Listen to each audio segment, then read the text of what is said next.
10 வருடங்களாக மோசடி செய்து பணம் சம்பாதிப்பதே வாழ்க்கை லட்சியமாக கொண்ட இளைஞரை தாம்பரம் காவல்துறையினர் கைது செய்துள்ளனர். ரயில்வே துறையில் அதிகாரி என பெயர் கூறி போலி அடையாள அட்டை காட்டி பல இளம் பெண்களை காதல் வலையில் வீழ்த்தி பணம் பறித்து சொகுசு வாழ்க்கை வாழ்ந்து விசாரணையில் அம்பலமாகியிருக்கிறது. சென்னை தாம்பரம் ரங்கநாதபுரம் பகுதியை சேர்ந்தவர் முகமது ரிஷ்வான். இவர் தாம்பரம் பேருந்து நிலையத்தில் சந்தித்த ஒரு இளைஞரிடம் பல்சர் 220 இருசக்கர வாகனம் வாங்கும் ஆசையில் 24,000 ரூபாய் கொடுத்து ஏமாற்றப்பட்டுள்ளார். வாகனத்தை பெயர் மாற்றம் செய்து தருவதாக கூறிய அந்த நபர் பணத்துடன் தலைமறைவாகி பின்னர் ரிஷ்வானின் செல்போனையும் பறித்து சென்றதாக கூறப்படுகிறது. இதுகுறித்து தாம்பரம் குற்றப்பிரிவு போலீசாரில் புகார் அளிக்கப்பட்டதை தொடர்ந்து விசாரணை நடத்தியதில் நங்கநல்லூரை சேர்ந்த சசிகுமார் என்பவர்தான் இந்த மோசடிக்கு காரணம் என்பது தெரியவந்தது.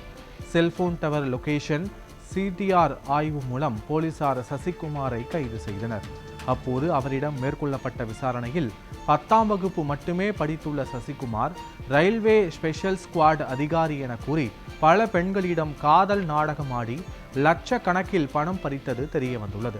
கடந்த ஓராண்டில் மட்டும் இரும்புலியூர் மற்றும் ஊரப்பாக்கம் பகுதிகளை சேர்ந்த பெண்களிடம் 3,50,000 ரூபாய்க்கு மேல் மோசடி செய்துள்ளதாகவும் தகவல் வெளியாகியுள்ளது. மேலும் கரும்பு ஜூஸ் கடைக்காரர் உள்ளிட்ட பலரிடம் இருந்தும் கடன் வாங்கி திருப்பி தராமல் அந்த பணத்தில் சொகுசு வாழ்க்கையை வாங்கியிருப்பதும் அவர் தெரிய வந்துள்ளது.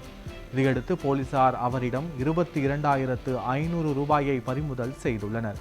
மேலும் சசிகுமார் மீது பெரம்பலூர் காவல் நிலையத்தில் 2 வழக்குகள் பதியப்பட்டு அது மட்டுமின்றி 2019ஆம் ஆண்டு அரியலூர் மாவட்டம் திருமானூர் ஒன்றியத்திற்குட்பட்ட கீழப்பழுவூர் கிராமத்தில் உள்ள ஒரு தங்கும் விடுதியில் அறை எடுத்து தங்கிய சசிகுமார் அங்குள்ள கிராம மக்கள் சிலரை அணுகி தான் சென்னையில் போலீஸாக வேலை பார்த்து வருவதாகவும் தனது அண்ணன் சுங்கத்துறையில் வேலை பார்த்து வருவதாகவும் கூறியுள்ளார்.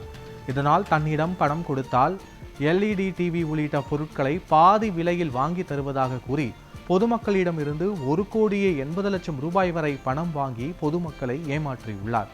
இந்த வழக்கில் கீழப்பழுவூர் போலீசார் வழக்கு பதிவு செய்து சசிகுமார் மீது பண மோசடி வழக்கு பதிவு செய்து நீதிமன்றத்தில் ஆஜர்படுத்தி சிறையில் அடைத்தனர்.